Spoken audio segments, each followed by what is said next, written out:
Assalamualaikum warahmatullahi wabarakatuh. Hari ini kita akan belajar tema 5 tentang ekosistem.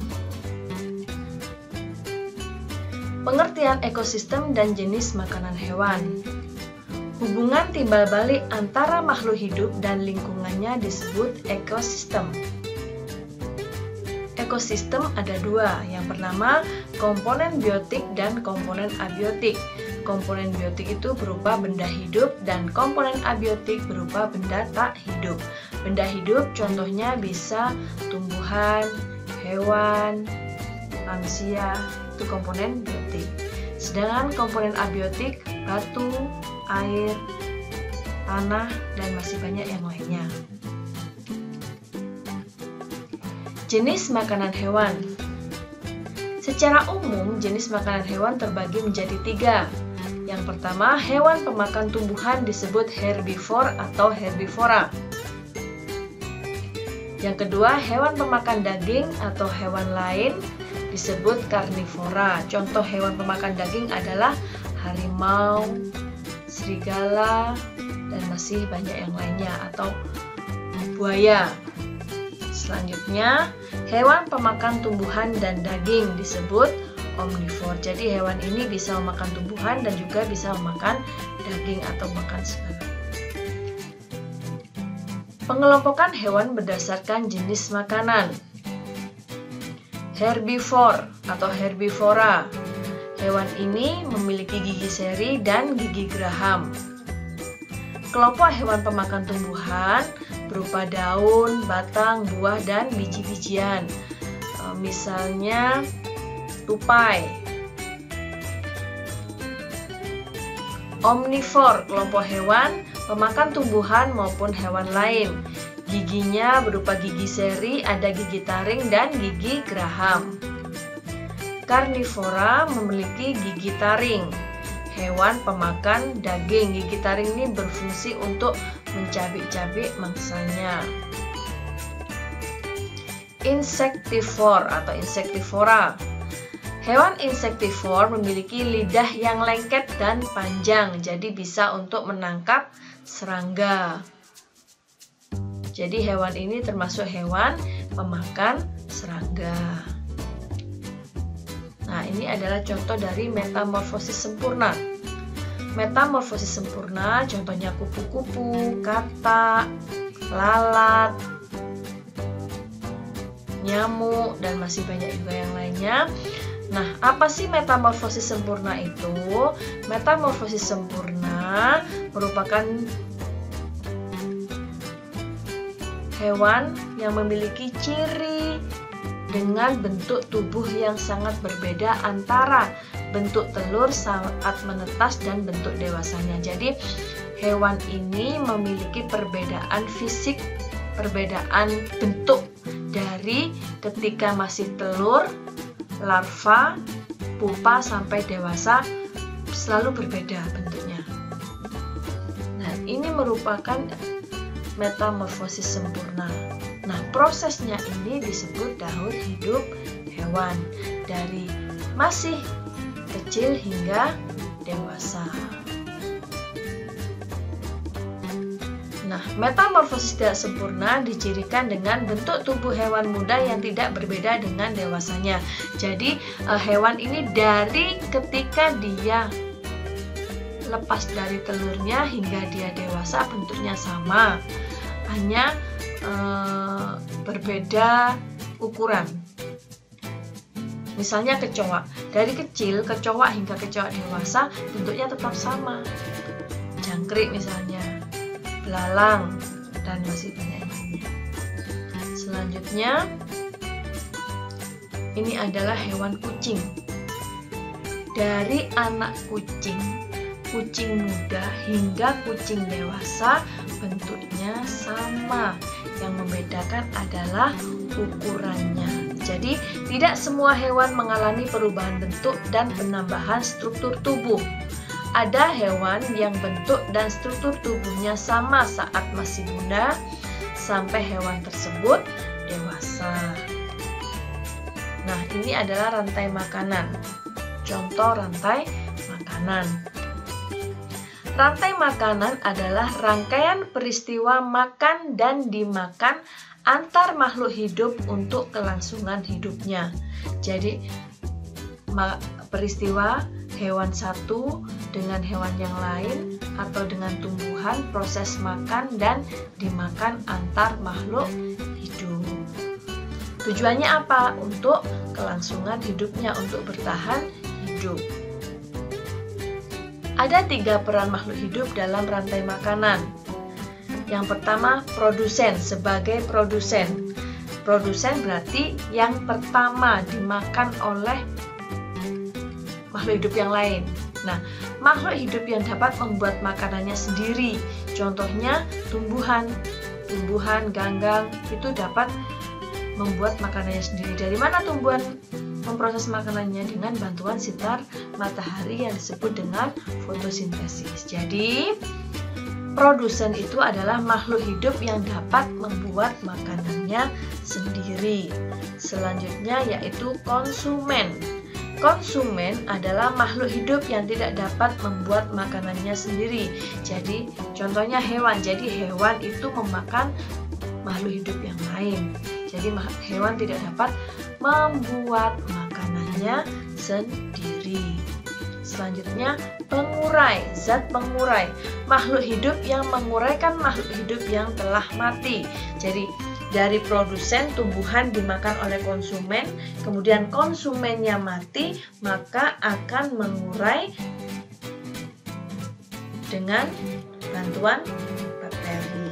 Nah, yang mengurai adalah hewan yang telah mati. Perhatikan gambar rantai makanan berikut. Nah, padi itu adalah tumbuhan merupakan produsen.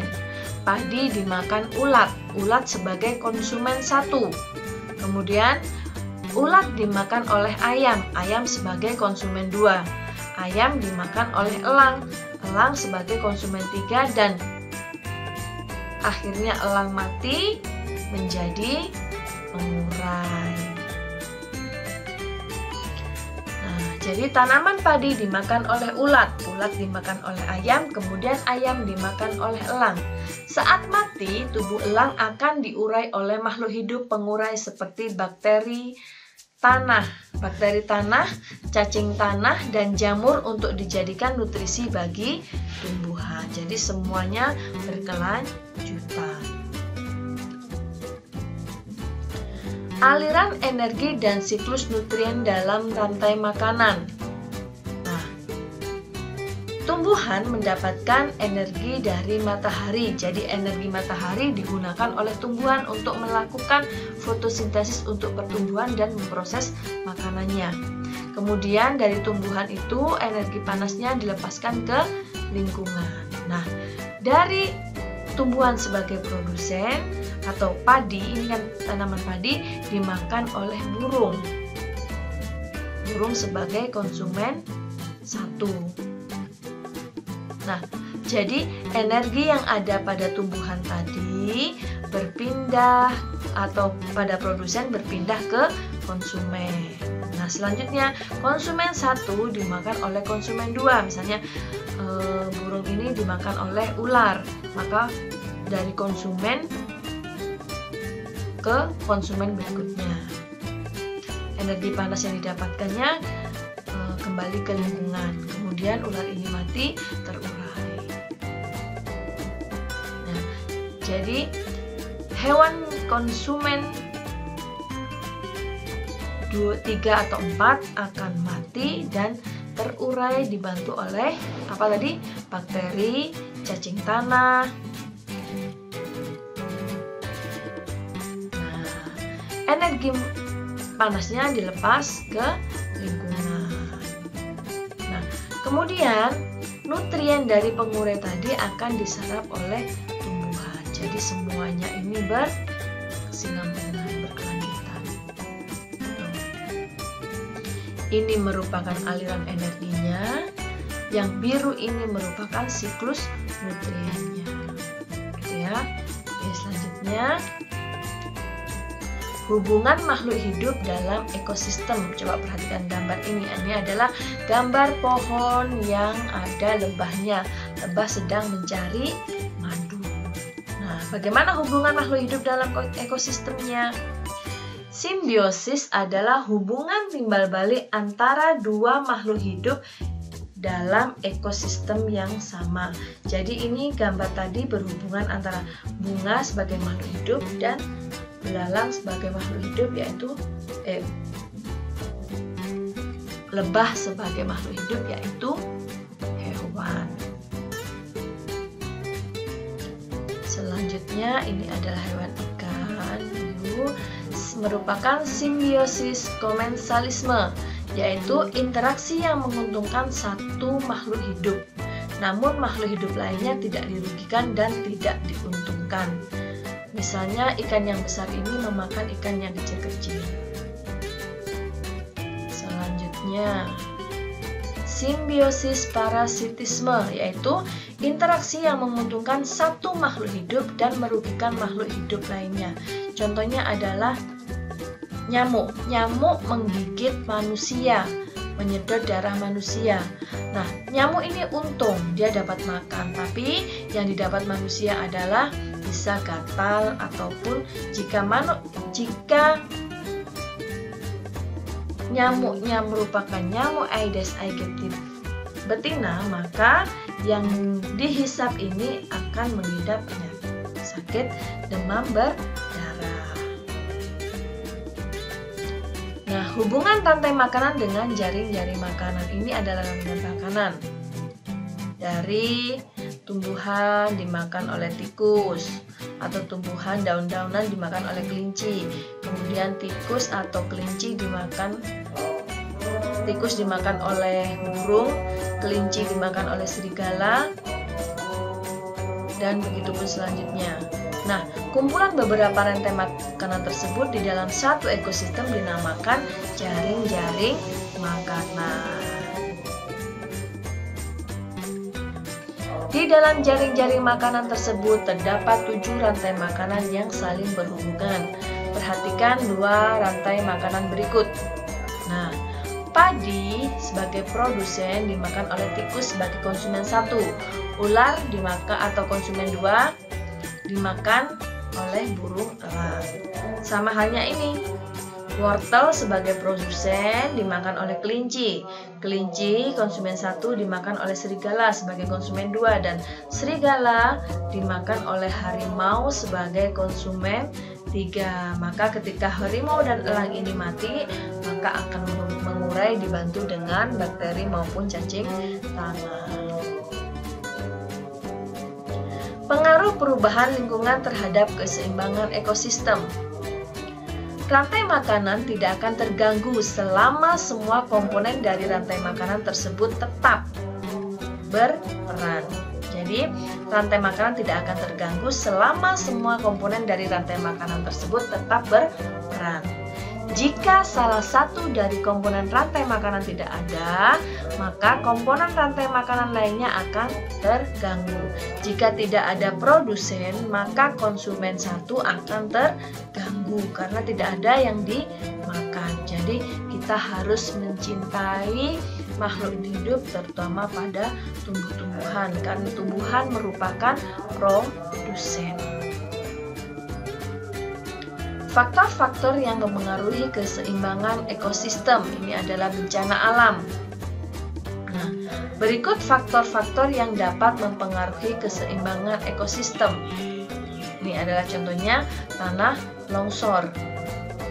Faktor alam adalah peristiwa alam yang dapat mengganggu keseimbangan ekosistem, umumnya berupa bencana alam.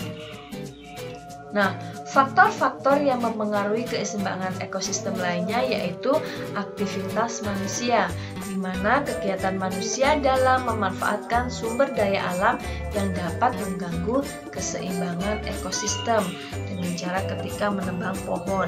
Maka dari itu, ketika kita menebang pohon harus tebang pilih agar tidak merusak ekosistem yang ada. Nah, tugas mandiri. buatlah gambar jaring-jaring makanan. Jika sudah terbuat jaring-jaring makanan tersebut, presentasikan dalam bentuk video. Nah, sekian dari saya. Saya akhiri. Wassalamualaikum warahmatullahi wabarakatuh. Semoga bermanfaat.